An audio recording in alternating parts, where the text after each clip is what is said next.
দর্শক, south Florida বিশ্ববিদ্যালয়ের দুই শিক্ষার্থীর বিষয়ে আরও জানাতে যুক্তরাষ্ট্র থেকে আমাদের সাথে যোগ দিয়েছেন সহকর্মী রাজীব আহমেদ। রাজুর কাছ থেকে জানতে চাইব, বিশ্ববিদ্যালয়ে দুইজন পিএইচডি গবেষকের এমন ঘটনা, এর পেছনে পুলিশ বা প্রশাসনের পক্ষ থেকে কি বলা হচ্ছে, এবং একজনের মরদেহ পাওয়া গেছে, আরেকজনের মরদেহ সংক্রান্ত কোনো আপডেট কি আছে আপনার কাছে?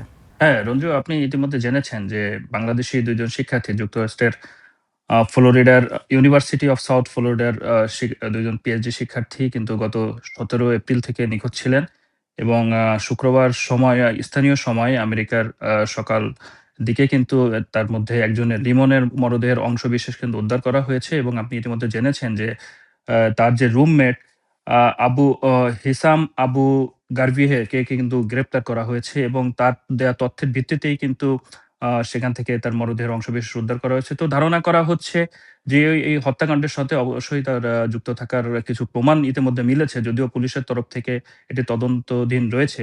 তো পুলিশের তরফ থেকে যেটা জানানো হচ্ছে যে অপর যে শিক্ষার্থী নাহিদা সুলতানা বৃষ্টি কিন্তু তার তার আ মরদেহ অথবা তিনি জীবিত আছেন কিনা সে ব্যাপারে কিন্তু আ তারা খুব গুরুত্বের সাথে এটা তদন্ত করেছে এবং এটা খোঁজখবর রাখছেন এবং যাকে গ্রেপ্তার করা হয়েছে তাকে কিন্তু জিজ্ঞাসাবাদ করা হচ্ছে।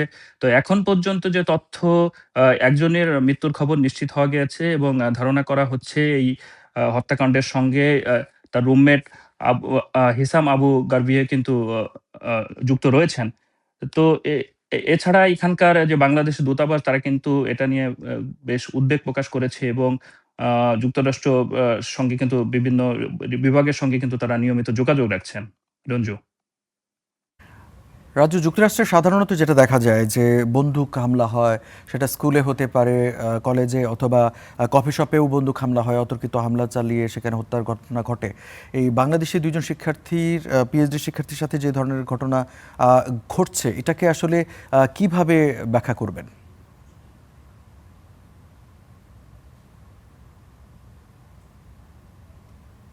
আসলে এটাকে ব্যাখ্যা করতে গেলে বলা যায় যে আসলে এটাতে অবশ্যই মর্মান্তিক একটি ঘটনা এবং উদ্বেগজনকও।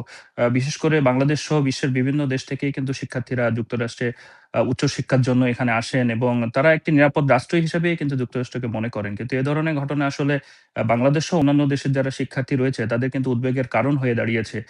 যদিও বিভিন্ন সময় কিন্তু এবারই যে ১ম তা নয়, এর আগেও কিন্তু বিভিন্ন সময় এ ধরনের ঘটনা ঘটেছে।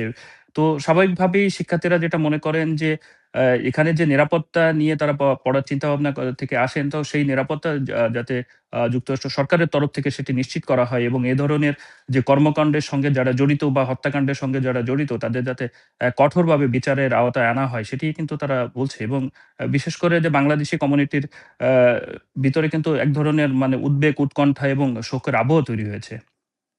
রঞ্জু। নিশ্চয়ই রাজু, উদ্বিগ্ন হবারই কথা। আসলে সেখানে মানে অনেকে ভরসা করে যুক্তরাষ্ট্রে পড়তে যান এবং উচ্চতর ডিগ্রির জন্য তাদের সুনামও রয়েছে। তো এই ঘটনা যদি সুষ্ঠুভাবে তদন্ত হয় এবং সেটা যদি সুষ্ঠু বিচারও হয়, তাহলে নিশ্চয়ই আস্থার জায়গা তৈরি হবে। না হলে কিন্তু মানুষজন যারা পড়তে যাচ্ছে তারা নিরুৎসাহিত হতে পারে। রাজু, আপনাকে ধন্যবাদ।